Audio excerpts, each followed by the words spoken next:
ఏందిరా మీ గోల్ అంతా? పుట్టలో చేపడితే కుట్టడానికి నేనేమన్నా చీమని అనుకున్నారా? రాక్షసుని. సో మా ప్రేమని మా అభిమానాన్ని మీరు గ్రాంటెడ్గా తీసుకోకండి. మీకు అమౌంటే కావాలంటే అది ఏదైనా ఉంటే అది ముందే సార్ట్అవుట్ చేసుకోండి. ఫ్యామిలీతోని సంక్రాంతి విన్నర్ మారుతి గారు ఏం రాసుకొని తీసారో కానీ అసలు నెక్స్ట్ లెవెల్ ఉంది. మా మారుతి అన్న పేరు నిలబెట్టుకుంటాడు. పండక్కి బాక్స్ ఆఫీస్ దగ్గర వెళ్ళిపోతుంది. ఆ డైలాగ్స్ ఉన్నాయి, భలే ఉన్నాయి. ఓకే, ప్రభాస్ ఎలా ఉన్నాడు ఇందులో? కొత్తగా ఉన్నాడా? కొత్తగా ఉన్నాడు. స్టోరీ ఎలా ఉంది? బాగుంది. ఇద్దరు ప్రభాస్ భయపడ్డావా ఏదైనా సీన్ కి? ఒక దెయ్యం సీన్ కి భయపడ్డా. గ్రాఫిక్స్ ఎలా ఉంది? బాగుంది. హిట్టా? Hit movie. హిట్ కొట్టాడా? హిట్ కొట్టింది. ఒక డైలాగ్ ఉంది, ఏందిరా మీ గోల్ అంతా? పుట్టలో చేపడితే కుట్టడానికి నేనేమన్నా చీమని అనుకున్నారా? రాక్షసుని. అంటే సినిమాలు చూసేసి మేమే రివ్యూ చేయాలా?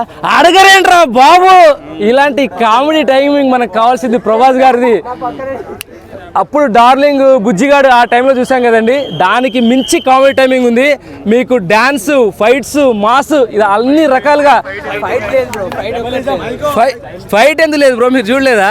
దయ్యాలతోటే ఫైట్స్ బ్రో. మనకు కావాల్సింది రికార్డులు. మేము చూడండి కాదు, మేము పెట్టండి కాదు. మాకు సెలబ్రేషన్కి ఒక సినిమా కావాలి, మాకు వింటేజ్ డార్లింగ్ కావాలి.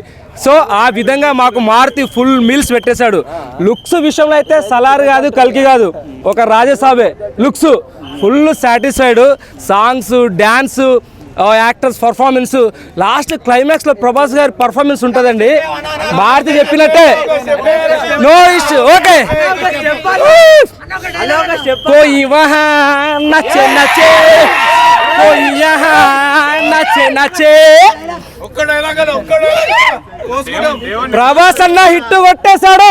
బాక్స్ ఆఫీస్ ని కాపాడండి రా ఎవడన్నా. పక్కా దండయాత్ర కాదు, దానమ్మ మించి. అక్కడ మనకు కాటేరమ్మ ఫైట్, ఇక్కడ ఒక సీక్వెన్స్ మీకు రెఫరెన్స్ ఉంటుంది. బూజ్ బంప్స్ అండి ఆ రెఫరెన్స్, అవన్నీ ప్రభాస్ పర్ఫార్మెన్స్ ప్రతిదీ హైలైట్ ఉంది. బట్ ఒక ఫ్యాన్గా నేను చెప్తున్నా ఏంటంటే, కన్న తల్లికి ఎలా అయితే స్వార్థం ఉండదో అలా ఫ్యాన్స్కి స్వార్థం లేకుండా ఒక హీరోని ఇష్టపడతామండి. సో మా ప్రేమని మా అభిమానాన్ని మీరు గ్రాంటెడ్గా తీసుకోకండి. మీకు అమౌంటే కావాలంటే అది ఏదైనా ఉంటే అది ముందే సార్ట్అవుట్ చేసుకోండి. ఒక ప్రీమియర్, మా ఫేవరెట్ హీరో మూవీ మేము ముందే చూడాలనుకుంటాము. ప్రీమియర్స్ అని వెయిట్ చేసాము. లాస్ట్ 11కి 10కి మాకు ఒక న్యూస్ వచ్చింది, మూసాపేట్ విమెల్ థియేటర్ అలా ఉన్నాయని చెప్పేసి అక్కడికి ఉరికాము. అక్కడ పోయిన తర్వాత ఇక్కడ లేవని చెప్పారు. తీరా ఆన్లైన్ అక్కడ ఇక్కడ సోర్స్ని చూసుకొని చూస్తే ఇప్పుడు ప్రసాద్లు అక్కడిక్కడ వేస్తున్నారంటే టికెట్ బుక్ కాకుండా సర్వర్ లేకున్నా కానీ మా కష్టం ఏదో మేము పడి సినిమాలు చూస్తామండి. యాజ్ ఏ ఫ్యాన్గా మేము చేయాల్సింది చేస్తున్నాం. బట్ ఫ్యాన్ని మీరు ఒక గ్రాంటెడ్గా తీసుకొని వాళ్ళు ఎలాగైనా చూస్తారు కదా, ఎంతైనా చూస్తారు కదా అని చెప్పి మాతోటి బిజినెస్ చేయకండి. ఒక తల్లి ప్రేమ లాంటి ప్రేమని ఫ్యాన్స్ అందిస్తారు. సో మీరు కూడా అలా చూసుకోండి. పాన్ ఇండియా హీరో సినిమాకి ఇట్లా అవడం ఎలా చేస్తున్నారు అంటే అది హీరోకి దీనికి సంబంధం లేదండి. మేనేజ్మెంట్, ప్రొడక్షన్ హౌస్ వాటికి బట్టి ఉంది. సో హీరోని దీంట్లో ఇన్వాల్వ్ చేయకండి. ఏదైనా ఉంటే ప్రిపేర్ చేసుకోవాలి. ఒక పాన్ ఇండియా స్టార్ అంటే ప్రతి ఇంటికి ఒక ఫ్యాన్ ఉంటాడు ఆ హీరోకి. సో అతన్ని ఎంత మీరు రీచ్ ఎక్కువ అంటే ఎన్ని థియేటర్స్, ఎన్ని షోస్ వేస్తే అంత కంట్రోల్లో ఉంటుంది. 1-2 థియేటర్స్ అంటే అది కంట్రోల్ చేయలేము, అవుట్ ఆఫ్ కంట్రోల్ ఉంటుంది. బ్రో రాసాబ్ ఎలా ఉంది అన్న? మొత్తానికైతే రాజాసాబ్ ప్రీమియర్ షో చూడడం జరిగింది. చాలా కాలం తర్వాత వింటేజ్ ప్రభాస్ని చూసాము. ప్రభాస్ ఫ్యాన్స్కి అయితే ఫుల్ మీల్స్ బిర్యానీ అన్నట్టుంది సినిమా. ముఖ్యంగా వన్ లైనర్ పంచెస్ అయితే చాలా బాగా వెళ్ళినాయి.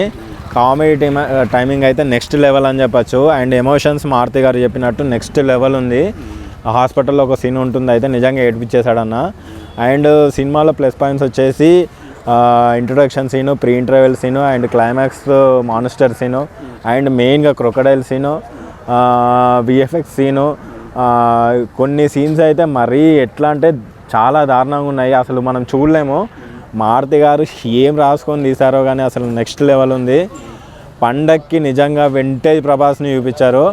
మారుతి గారు మీరు అడ్రస్ చెప్పారు కదా, రేపటి నుంచి మీకు ఇంటికి బుకేస్ వస్తాయి ఖచ్చితంగా. కానీ ఒకటి మైనస్ అన్న, టికెట్స్ విత్ ఇన్ ద టైంలో రిలీజ్ చేశారు. అది కొంచెం బాగా డిసప్పాయింట్ చేసింది. కొంచెం ఎర్లీగా రిలీజ్ చేసేది ఉంటే ఇంకా అసలు ఫీడ్బ్యాక్ ఇంకా క్రేజీగా ఉండేది. లేట్ చేయకుండా నార్మల్ రేట్స్ తోటే ఉన్నాయి ప్రైజెస్ అన్నీ. సో ఈ పండగకి మన రాజా సాబ్ని మీరు థియేటర్లో చూసి ఎంజాయ్ చేయండి. ఎలా ఉంది రాజసాబ్? అన్న రాజసాబ్ లాగానే ఉంది. నిజంగా చెప్తున్నా, తెలుగులో ఒక హాలీవుడ్ మూవీ చూసినట్టు అనిపించింది. గ్రాఫిక్స్ అయినా చాలామంది అంటారు అరే బోర్ ఉంది అది అని. ఫ్యామిలీతోని Sankranti winner after long time. ఒక ప్రభాస్ అన్న వింటేజ్ ఏదంటే బుజ్జిగాడు అన్ని కామెడీ సీన్స్ చెప్తే మిక్సప్ కొడితే ఇది ఫిలిం అన్న అల్టిమేట్ ఉంది. ఇంకా ఒక్కటే మాట చెప్తున్నా, బాలీవుడ్ మా ప్రభాస్ అన్న జోకర్ వచ్చిన బ్లాక్ బస్టర్ రా. కాన్స్ అంతా మిట్టా చూసుకొని చదువుకోవాలి. ఎలా ఉంది బ్రో? Super bro. హైలైట్స్ ఏంటంటే మూవీలో చాలా సీన్స్ ఉన్నాయి బ్రో చెప్పనీకి. 1-2 సీన్స్ డైరెక్షన్ ఎలా ఉంది? మార్పు చాలా బాగుందన్న. ప్రభాస్ని కామెడీ యాంగిల్లో కానీ కొంచెం మనం చూడొచ్చు. స్టోరీ ఎలా ఉంది? కొంచెం డిఫరెంట్గా ఉంది. మనం ఏదైనా అనుకోని పేరుని ప్రభాస్ ఇచ్చిన ఛాన్స్ సూపర్ అన్న.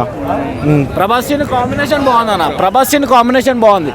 డార్లింగ్ లో చూసినాం కాంబినేషన్, మళ్ళీ చాలా డేస్ తర్వాత ప్రభాస్ కాంబినేషన్ చూసినాము. భయపడే సీన్స్ ఉన్నాయి బ్రో? అంత లేదన్న, చిల్ల వచ్చేసి మూవీ అంతే. ప్రీమియర్ చూసి వస్తున్నాము, బాగుంది. ఓవరాల్గా సినిమా వచ్చేసి నానమ్మ sentiment plus Prabhas comedy with timings చాలా బాగుంది. ఫ్యామిలీతో చూడొచ్చు. సో ముగ్గురు హీరోయిన్స్ కూడా బాగా యాక్ట్ చేశారు.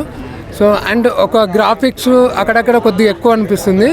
ఫస్ట్ హాఫ్ చాలా బాగుంటుంది, సెకండ్ హాఫ్ కొంచెం లెంత్ ఎక్కువ అయిపోయినట్టు కొద్దిగా గ్రాఫిక్స్ వీడియో గేమ్లో ఉంది. వీడియో గేమ్ అట్లేం లేదన్న. అంటే చూసేవాళ్ళు ఇది ఫస్ట్ షోనే కదా, మీరు 3-4 షోస్ తర్వాత చూడండి, పాజిటివ్గానే ఉంటుంది. ఫ్యామిలీతో చూడొచ్చు.